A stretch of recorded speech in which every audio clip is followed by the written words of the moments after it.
أعوذ بالله من الشيطان الرجيم بسم الله الرحمن الرحيم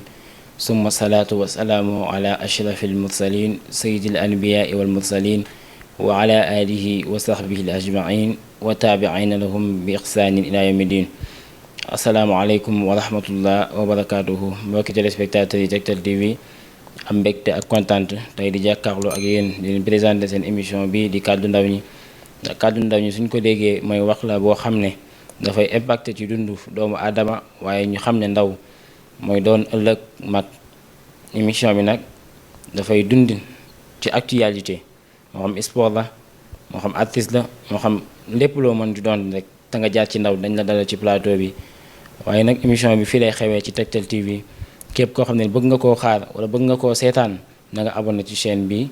di Tektal TV mbokk yi ngeen bàyyi xel émission bi leen di préparé di émission bu am solo di wax ci ndaw ñi muy kàddu ndaw ñi